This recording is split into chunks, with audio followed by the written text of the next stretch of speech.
And it's me, it's Elle here from Just Press Play with Just Press Play with Elle and Trey. We're just pressing play, and today we're pressing play on voting. It's a general election in New York City. It's the elections for the mayor, the mayoral race. There's a few props that's on the election ballot as well, but most importantly, why are people voting and who are they voting for? Myself, I'm voting for Zohran Mamdani because I live in a rent-stabilized apartment and I've already experienced a rent increase. Most people are going to experience massive increases over the next 10 years. Zohran Mamdani seeks to, at least, keep rent-stabilized apartments where they're at, if not freeze them, and provide more for people in the middle-class American living situations.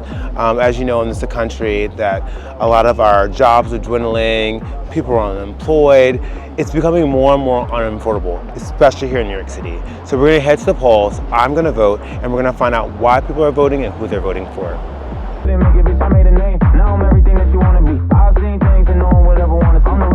So we're outside the voting center. It's early voting day. Yes. May I ask you, who'd you voted for and why?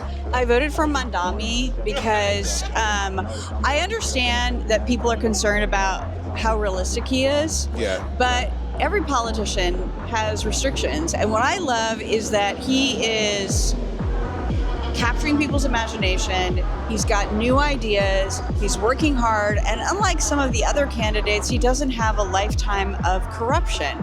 So, I mean, you look at I grew up in California. Jerry Brown got elected governor at a very, very young age. And yeah, he made mistakes, but he also changed things and he got momentum going in a way that wouldn't have happened otherwise. Yeah. So do I think Mamdani's gonna do everything?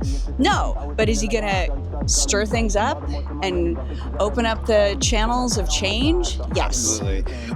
To your point of, we've already had, so he has clean hands. What do you think the biggest thing for people to, why are people like considering a person that has 13 counts of sexual misconduct, whether they were dropped or not, the 13 counts still stick. 13 women said that you mistreated them. There's, different misunderstandings about where Como decided to put his priorities during the pandemic. Why do you think people vote for, or what's keeping them there? Well, it's the same reason that we buy the toothpaste that we've had since we were kids. Yeah. And we're in a world right now where there's a lot of uncertainty. Yeah. And so there's kind of like, well, maybe he's a terrible person, but maybe he's good at getting stuff done. And it's also a familiar name.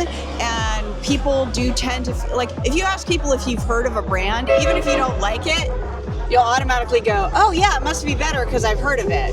You know what I mean? So the other thing though, ask your friends how many women you know have been sexually harassed. We're gonna stop. All right, we'll stop.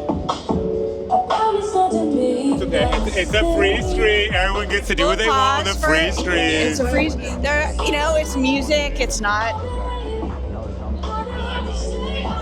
Mamdani, stop that. Stop. I'm just kidding. Now you can read. So, when Me Too first happened, Chris Hayes started asking his friends, a famous reporter from NBC and been around a million years, and he started asking the women in his life, have you ever been sexually harassed? And every single woman he knew had been sexually harassed and or sexually assaulted. And it's just not something that we all really talk about. So there's we think it's oh, there's bad guys and then there's good guys. And if he's a good guy, then he doesn't do bad behavior, which is nonsense. Good people do crappy things all the time. So I think part of it is that honestly, as a society, we don't really take sexual harassment as seriously as I wish that we would. And part of it's because it's so, literally, those of you who are watching this, just ask your friends, listen, have you ever been sexually harassed? Have you ever felt uncomfortable? And part of what happens is a guy's oh, hey baby, how are you? And you know what we do? We go, oh, I'm fine, good to see you. We smile as a way of making ourselves not be a threat. Of coping with it, right? Well, not of coping with it, of deflecting the aggression. Yeah. Right? And so I think that people just don't take racism, they don't take sexual harassment, they don't take other things as seriously as they would if they were the person that was actually going through it. Exactly. I really appreciate your time. Thank you for voting early. Thank you so much for being here, and thank you for giving me your honest opinion. Of course. Good I luck. appreciate it. Are you Thank you guys, so like, much.